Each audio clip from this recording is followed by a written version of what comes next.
Akhenaton, o faraó que revolucionou o Egito. O pai de Tutancâmon revolucionou a religião, a arte e a política do Antigo Egito. Depois, o seu legado foi sepultado por uma rebelião. Akhenaton constitui, ainda hoje, um símbolo de mudança. Por vezes, o comentário mais poderoso sobre um rei é produzido por aqueles que permanecem em silêncio. Certa manhã, em Amarna, no Alto Egito, um conjunto de ossos delicados foi disposto sobre uma mesa de madeira. Aqui está a clavícula e o braço, as costelas e parte inferior das pernas, explicou a arqueóloga norte-americana Ashley Chidner. Tinha entre 1 ano e meio e 2 anos.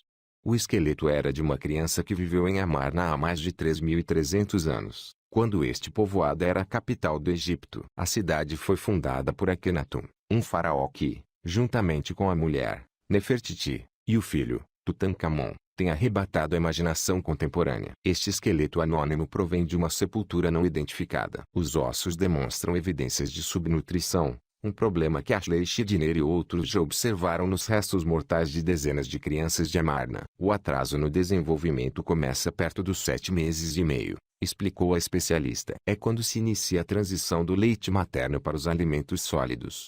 Em Amarna, esta transição parece ter sido adiada em muitas crianças. Possivelmente, a mãe ponderou se existiria alimento suficiente. Até há pouco tempo, os súbditos de Akhenaton pareciam ser os únicos seres humanos que não se tinham pronunciado sobre o seu legado. Muitos têm falado sobre o faraó que governou de 1353 a.C. a 1336 a.C. e tentou transformar a religião, a arte e a governação do Egito. Os sucessores de Akhenaton foram, na sua maioria, críticos violentos do seu reinado. Até Tutancâmon promulgou um decreto criticando as condições de vida do tempo do seu pai. A terra estava em agonia, os deuses tinham abandonado a região. Na dinastia seguinte, Akhenaton foi referido como criminoso e rebelde e os faraós que lhe sucederam destruíram as suas estátuas e iconografia, tentando apagá-lo por completo da história. As opiniões mudaram para o extremo oposto na época contemporânea, a partir do momento em que os arqueólogos e os historiadores redescobriram Akhenaton. Em 1905, o egiptólogo James Henry Breasted descreveu o rei como o primeiro indivíduo da história da humanidade. Para ele e muitos colegas, Akhenaton foi um revolucionário cujas ideias, sobretudo o conceito de monoteísmo, pareciam muito avançadas para sua época. Segundo o especialista Dominique Montserrat, é frequente manusearmos provas dispersas de tempos antigos e organizarmos-las em narrativas que produzam sentido no nosso mundo. Fazemo-lo, escreveu, para que o passado possa refletir o presente, como um espelho. Esse espelho contemporâneo de Akhenaton refletiu quase todas as identidades imagináveis. O rei já foi apresentado como protocristão, ambientalista, defensor da paz, homossexual orgulhosamente assumido e ditador totalitário. A sua imagem foi recebida com igual entusiasmo pelos nazis e pelo movimento africanista. Thomas Mann, Naguib Mahfouz e Frida Kahlo incorporaram o faraó na sua arte. Quando Philippe Glass escreveu 3 óperas sobre pensadores visionários, a sua trindade foi formada por Albert Einstein, Mahatma Gandhi e Akhenaton. Sigmund Freud desmaiou durante uma discussão acesa com o psiquiatra suíço Carl Jung sobre a possibilidade de o rei egípcio ter sido afetado por um amor excessivo da sua mãe. O diagnóstico de Freud: Akhenaton tinha personalidade edipiana, quase 1000 anos antes de Édipo. Os arqueólogos sempre tentaram resistir a estas interpretações, mas faltavam peças essenciais. Muitos estudos sobre Amarna concentravam-se na cultura da elite, escultura e arquitetura régias e inscrições dos túmulos de altos funcionários. Durante anos, os acadêmicos esperaram pela oportunidade de estudar as sepulturas do povo, reconhecendo que a breve existência de Amarna, 17 anos, transformava sua necrópole numa rara representação do cotidiano. Foi preciso esperar até os primeiros anos do século XX para que um estudo pormenorizado do deserto conseguisse localizar provas de 4 necrópoles. Após a descoberta, os arqueólogos passaram quase uma década a escavar e analisar a maior dessas necrópoles. Reuniram uma amostra de esqueletos de pelo menos 432 indivíduos. Nas sepulturas onde a idade de morte do falecido era conhecida, 70% dos indivíduos teriam morrido antes dos 35 anos e apenas 9 pareciam ter vivido para além dos 50. Mais de um terço morrera antes de completar 15 anos. Os padrões de crescimento das crianças estavam 2 anos atrasados. Muitos adultos acusavam danos na coluna vertebral. Na opinião dos antropólogos, era uma evidência de as pessoas trabalharem excessivamente, possivelmente para construir a nova capital. Em 2015, A equipa científica passou a outro cemitério, a norte de Amarna, onde escavou vestígios de mais 135 indivíduos. Anna Stevens, a arqueóloga australiana responsável pelo trabalho de campo no cemitério, disse-me que os escavadores rapidamente descobriram que havia algo diferente nestas sepulturas. Muitos dos corpos pareciam ter sido enterrados à pressa, em sepulturas quase sem bens ou objetos. Não há sinais de morte violenta, mas os grupos familiares pareciam desagregados. Em vários casos, parecia que 2 ou 3 pessoas sem qualquer parentesco tinham sido atiradas para uma sepultura. Eram novos. 92% dos indivíduos desta necrópole não tinham mais de 25 anos. Mais de metade morrera com 7 a 15 anos. Um guarda armado patrulha os antigos silos de cereais em Amarna, onde as ruínas intactas oferecem uma rara oportunidade de estudar uma cidade antiga num momento específico. Os palácios reais, templos e vias principais de Amarna foram cuidadosamente projetados, mas a maioria das construções foi descuidada. Bill Erickson,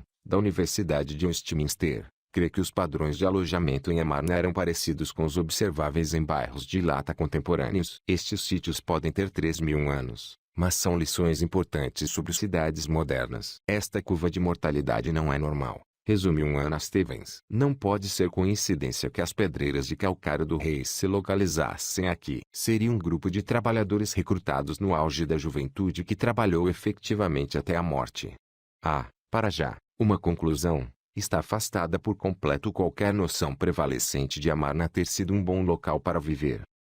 Para Akhenaton, Amarna representava algo profundamente visionário. Nenhum funcionário me aconselhou sobre ela, escreveu orgulhosamente o faraó sobre a sua nova capital. Escolheu um local, uma vasta extensão desértica prístina, situada acima da margem oriental do Nilo, por não estar contaminada pelo culto de qualquer outro deus. Akhenaton também poderá ter sido motivado pelo exemplo do pai, Amenhotep III, um dos maiores construtores de monumentos, templos e palácios da história egípcia. Estes 2 faraós integraram a 18ª dinastia, que subiu ao poder após derrotar os Hyksos, um grupo étnico do Mediterrâneo Oriental que invadira o norte do Egito. Os antepassados da 18ª dinastia estavam sediados no sul do Egito e, para expulsar os Hyksos, incorporaram inovações essenciais do seu inimigo, incluindo a biga puxada a cavalos e o arco composto. Os egípcios profissionalizaram as forças militares e, ao contrário de dinastias anteriores, a 18 manteve um exército permanente. Revelaram-se igualmente hábeis diplomatas e o império acabou por alargar-se do Sudão à Síria da atualidade. Os estrangeiros trouxeram novas riquezas e técnicas à corte egípcia,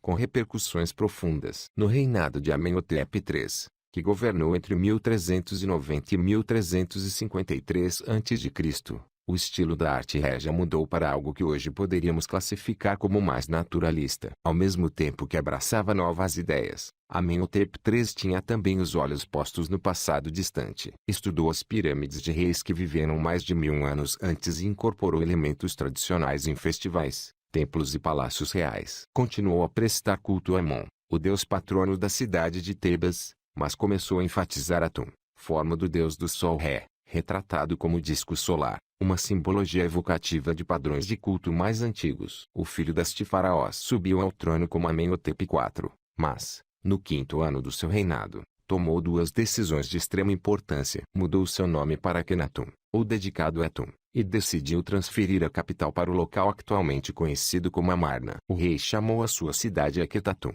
o horizonte do disco solar, e esta faixa de deserto vazio não tardou a albergar uma população de cerca de 30.000 pessoas. Palácios e templos com uma escala impressionante foram rapidamente construídos. O grande templo de Atum, o maior complexo ritual da cidade, tinha cerca de 800 metros de comprimento. Entretanto, a arte egípcia também era revolucionada. Durante séculos, o tema, as proporções e as poses corretas das pinturas e das esculturas tinham sido definidos por tradições rígidas. No reinado de Akhenaton, os artesãos foram libertados destas diretrizes. Criaram cenas realistas e fluídas do mundo natural e começaram a retratar Akhenaton e a sua rainha, Nefertiti, em poses invulgarmente naturais e íntimas. O casal real era frequentemente representado a beijar e acariciar as filhas. Uma cena até mostrava o rei e a rainha prestes a deitarem-se juntos. As feições de Akhenaton parecem ter sido concebidas para chocar. Um queixo enorme, lábios proeminentes e olhos alongados com aspecto sobrenatural. Seguindo a perspectiva do faraó,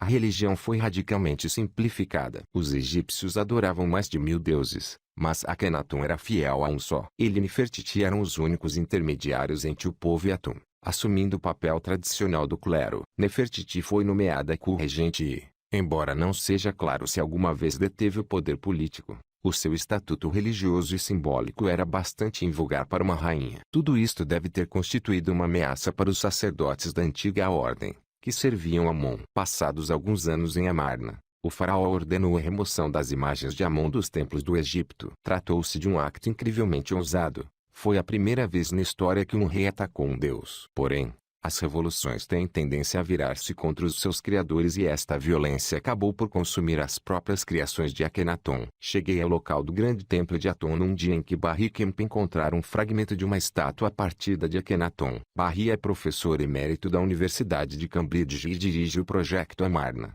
trabalhando aqui desde 1977. Já passou mais do triplo do tempo a escavar as ruínas da cidade do que Akhenaton passou a construí-la. Esta obra foi muito bem feita, comentou, segurando o fragmento de estatuária no qual apenas as pernas do rei eram visíveis. E não ficou danificada por acidente. Em Amarna, a arqueologia assume uma dimensão forense porque muitos dos artefactos foram deliberadamente destruídos após a morte súbita do rei, em 1336 a.C. O seu único filho e herdeiro foi Tutankhaton, que não tinha mais de 10 anos na altura e não tardou a substituir o Aton do seu nome pelo nome do deus que o seu pai detestara, Tutankhamon. Abandonou Amarna e retomou as tradições antigas. Tutankhamon morreu de forma inesperada e, pouco depois, o chefe do exército, Horemheb, declarou-se faraó, num dos primeiros golpes militares da história. Horemheb e os seus sucessores, incluindo Ramsés o Grande, desmantelaram os edifícios reais e os templos de Amarna. Destruíram estátuas de Akhenaton e Nefertiti e omitiram os nomes do rei herege e dos seus sucessores nas listas oficiais dos dirigentes egípcios. Este acto de Danat Memoria é uma das razões para explicar o fato de o túmulo de Tutankhamon ter escapado a saques significativos. Nos tempos faraônicos, gerações sucessivas de salteadores vasculharam estes túmulos, mas o de Tutankhamon estava praticamente intacto. A cultura egípcia parecia ter se esquecido de que ele existia. Esqueceu-se igualmente da maioria dos pormenores sobre a vida em Amarna. As escavações mais recentes de Barry Kemp revelaram que o grande templo de Aton foi destruído e reconstruído por volta do 12º ano do reinado de Akhenaton. O fragmento de estatuária que datava deste acontecimento fora destruído por ordem do próprio rei e não dos seus sucessores. É um acto estranho, do nosso ponto de vista, disse o arqueólogo, explicando que Akhenaton usou estes fragmentos nos alicerces de um templo novo e redesenhado. A estátua já não era necessária, por isso reduziram-na material de enchimento. Não há melhor explicação. No entanto, outras evidências encontram-se frequentemente num estado perfeito de conservação. As povoações antigas situavam-se geralmente no Vale do Nilo, onde milénios de cheias e construção destruíram as estruturas originais. Em contrapartida, Amarna localiza-se no deserto, acima do rio, num local para onde era necessário transportar água potável. É essa a razão pela qual nunca foi habitado antes de Akhenaton e foi depois abandonado. Ainda hoje se vêem as paredes de adobe das casas de Amarna. É possível visitar o edifício com 3.300 anos onde o famoso busto pintado de Nefertiti foi escavado por uma equipe arqueológica alemã em 1912. Barry Kemp contou-me que, a princípio, se sentiu atraído por Amarna devido ao facto de a cidade estar intacta e não pela figura de Akhenaton. Na sua opinião, foram atribuídas demasiadas características contemporâneas ao rei e até a palavra religião é enganadora quando aplicada ao Antigo Egito. À semelhança da maioria dos especialistas da atualidade, ele não descreve Akhenaton como monoteísta. A palavra está demasiado matizada por tradições religiosas subsequentes e, durante o reinado de Akhenaton, a maioria dos egípcios continuou a prestar culto a outros deuses. Mesmo assim, Barry não resiste a conjecturar sobre a personalidade do rei. Sente-se impressionado com a volatilidade da mente de Akhenaton e com a sua capacidade para obrigar os operários a concretizar os seus caprichos. No grande templo de Atum, mostrou-me vestígios de grandes altares de oferendas em tijolos de adobe que em tempos teriam sido cobertos com alimentos e incenso para fins rituais. A quantidade de altares é impressionante. Mais de 1.700. Esclarecem muito sobre a mente deste homem, uma mente quase obsessiva, disse. Barry Kemp escreveu em tempos: o perigo de se ser um líder absoluto é que ninguém se atreve a dizer-nos que aquilo que acabamos de decretar não é boa ideia. Esta falta de responsabilização também pode ter inspirado a liberdade artística. Ray Johnson, que dirige a Chicago House, o centro de investigação da Universidade de Chicago em Luxor, crê que Akhenaton deve ter sido incrivelmente criativo, apesar das suas tendências obsessivas e despóticas. A representação artística mais tardia de Amarna é tão bela que dá vontade de chorar, disse. Eles rejeitaram o estilo maneirista e exagerado da arte tradicional egípcia em prol de um estilo mais suave. A representação da mulher, em particular, é extremamente sensual.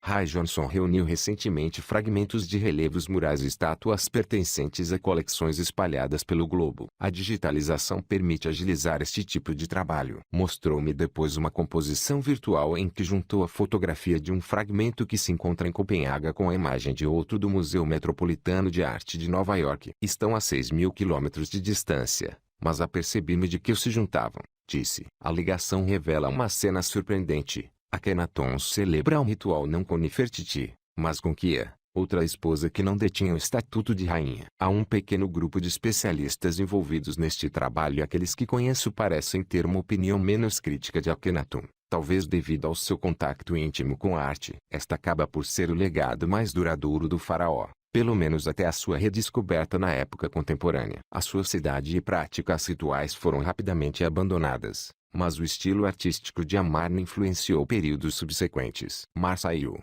curadora do Museu Metropolitano de Arte, disse-me que a oportunidade de trabalhar com aqueles fragmentos de escultura de Amarna melhorara a sua percepção de Akhenaton. De certa forma, todos gostam de revolucionários, resumiu. Alguém com uma ideia boa e forte, capaz de transmitir a sensação de que pode melhorar uma crise. Não o vejo como destrutivo. Como é evidente, a sua ação não resultou. Normalmente, não resulta. O vapor acumula-se até se soltar e depois é preciso recomeçar do zero. A revolução contemporânea do Egito tornou ainda mais difícil para os arqueólogos a tarefa de estudar as evidências dispersas e fragmentadas do reinado de Akhenaton. Em fevereiro de 2011, manifestantes na Praça Tahrir, no Cairo, obrigaram o presidente Hosni Mubarak a demitir-se, após uma governação de quase 3 décadas. Em 2012, o Egito realizou as suas primeiras eleições democráticas, que elegeram Mohamed Morsi, líder do Partido da Irmandade Muçulmana. Um ano depois, Morsi foi deposto por um golpe militar. No rescaldo deste acontecimento, as forças de segurança massacraram centenas de apoiantes de Morsi no Cairo. Os manifestantes fizeram-se ouvir em todo o país, incluindo em Malawi, uma cidade situada em frente de Amarna, do outro lado do Nilo. Em agosto de 2013, um grupo local de apoiantes de Morsi atacou uma igreja cristã copta, um edifício governamental e o museu de Malawi. Neste ataque violento, o funcionário responsável pela verificação dos bilhetes na entrada do museu foi assassinado e todos os artefactos portáteis foram roubados,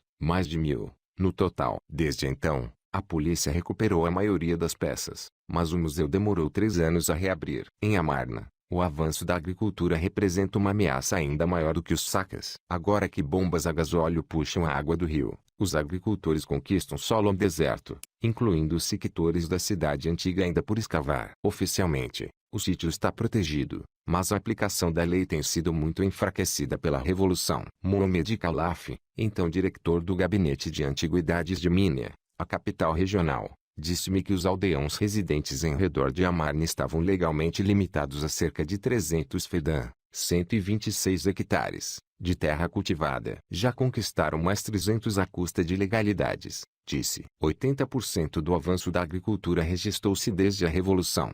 A Revolução também travou a construção do Museu de Atum, o mais impressionante edifício de Minia. A estrutura modernista ergue-se 50 metros ao lado do Nilo, com uma forma reminiscente de uma pirâmide. Em todo o Egito, Akhenaton é o único faraó ainda homenageado por arquitetura monumental. É um testemunho do facto de os líderes muçulmanos terem abraçado a identidade popular de Akhenaton como monoteísta, mas apesar disso seu legado não consegue escapar à agitação política. Cerca de 9 milhões de euros foram investidos no museu antes de o financiamento acabar de forma abrupta, vítima da derrocada econômica após Tahrir. Certo dia, visitei o local e encontrei 11 funcionários sentados num gabinete escuro com o ar-condicionado desligado. Mohamed Jaben apresentou-se como gestor de tecnologia e apresentou desculpas pelo calor. Não existia eletricidade disponível. Perguntei-lhe o que um gestor de tecnologia fazia sem eletricidade. Não tenho nada para fazer, respondeu. Estamos todos à espera. Junto da cidade de Mínia, os egípcios contemporâneos ainda prestam homenagem aos seus mortos construindo estruturas permanentes, como um cemitério de telhados abobadados e paredes de arenito. Ele tinha 26 anos e a maioria dos outros funcionários era ainda mais nova. Todos tinham formação superior, curadores, peritos em decoração de interiores e em restauro. No Egito, cerca de 60% da população tem menos de 30 anos e os protestos de Tahrir foram dominados pelos jovens. Desde o golpe, houve uma repressão brutal da dissidência e as prisões egípcias alojam dezenas de milhares de prisioneiros políticos. Quase um terço da juventude do país está desempregada. Mohamed Aben disse-me que ele e outros funcionários públicos têm de comparecer nos seus postos de trabalho e lá permanecer durante o dia sem fazerem nada, apesar de a construção do museu ter sido interrompida. Fez-me uma visita guiada ao museu, que tem 5 pisos, 14 salas de exposição e um teatro. Está tudo exposto aos elementos. O local está repleto de ladrilhos, varões e condutas de ar-condicionado enferrujadas. Cuidado com os morcegos, disse Mohamed, ao entrar no teatro. Disse-me que, um dia, terá capacidade para 800 pessoas. Um jovem inspector de antiguidades chamado Ahmed Gafar acompanhava-nos, queixando-se de que a agitação política travara sua carreira como curador. Este padrão parece eterno, em todos os tempos e em todos os locais. As revoluções devoram jovens. Ahmed mencionou as recentes eleições presidenciais do Egito, vencidas por Abdel Fattah el-Sisi, o general que liderou o golpe que depôs Morsi, o líder islâmico. Ahmed viu uma ligação entre este golpe e o tempo de Akhenaton. Algumas pessoas dizem que Morsi é como Akhenaton e Sisi é como Horeb, disse. Horeb libertou o Egito de um estado teocrático cada vez mais fraco. Prosseguiu depois com esperança, e pavimentou o caminho para o período Ramséssida, o melhor da história egípcia. Passa-se o mesmo com Sisi. Ele está a preparar o Egito para ser grande novamente.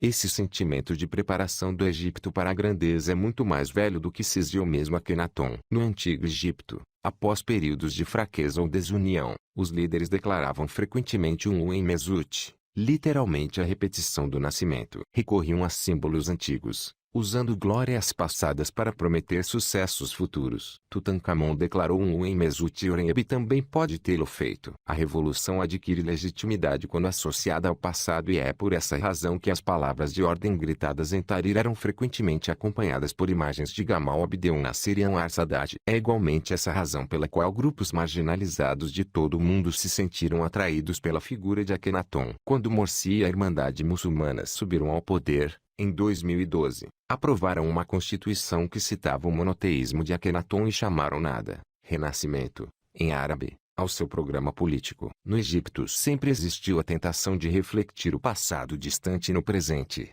recriando o mundo faraônico à nossa imagem, mas é igualmente verdade que os antigos egípcios desenvolveram táticas políticas sofisticadas. A arte de Amarna foi frequentemente usada como propaganda, mostrando Akhenaton atribuindo prêmios a psicofantas e desfilando pela cidade acompanhado por guarda-costas reverentes. Barry Kemp escreveu que estas cenas fornecem uma caricatura involuntária de todos os líderes contemporâneos que se enfeitam com os adornos do poder carismático. No sítio do grande templo de Atum, perguntei a Barry se estes padrões de pensamento e comportamento seriam universais. Somos todos da mesma espécie, disse. De certa forma, estamos programados para pensar e comportar-nos da mesma maneira. As tradições de longa duração moderam as sociedades individuais. É essa responsabilidade, encontrar equilíbrio entre padrões universais e padrões distintivamente culturais. O Projeto Amarna, que organiza a investigação no sítio arqueológico, tem um gabinete no Cairo num edifício junto da Praça Tahrir. Anna Stevens diz que este ambiente lhe deu uma nova perspectiva do passado. Viver neste tempo fez-me pensar muito mais em Akhenaton e no impacto das revoluções, comentou, referindo-se à ascensão de Sisi. Impressiona-me este interesse num líder masculino forte. Em Amarna, os túmulos dos altos funcionários mostram Aton e a família real, mas até a data nenhuma destas imagens foi encontrada em necrópolis populares. Não há referências a Akhenaton ou Nefertiti, disse Ana. É como se não lhes coubesse fazê-lo. A especialista observou uma dinâmica semelhante no elitismo da política atual. Podemos ter mudanças muito radicais no topo, mas cá embaixo nada muda, afirmou. Podemos mudar uma cidade inteira para outra. A parte do Egito, podemos mudar um grupo inteiro de pessoas para a Praça Tahrir, mas nada muda.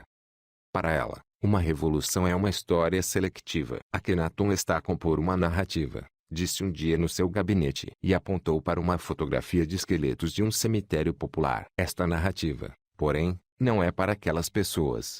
As suas histórias nunca serão inteiramente conhecidas, da mesma forma que as vidas da maioria dos egípcios contemporâneos são ignoradas quando nos concentramos nas figuras dominantes da política nacional. Se é difícil para nós aprendermos o alcance total das experiências revolucionárias dos últimos anos, quais as probabilidades de compreender a política do século XIV a.C.? A vida é mesmo assim, resume Ana. Estava sentada a 6 pisos acima da Praça Tahrir, rodeada por uma amálgama de dados provenientes das escavações de Amarna, mas parecia sentir-se à vontade perante a incerteza fundamental de Akhenaton, os mistérios da sua fé, as mensagens ocultas nos ossos dos seus súbditos e todos os fragmentos que nunca voltarão a juntar-se. Sorriu e disse: não existe uma narrativa clara,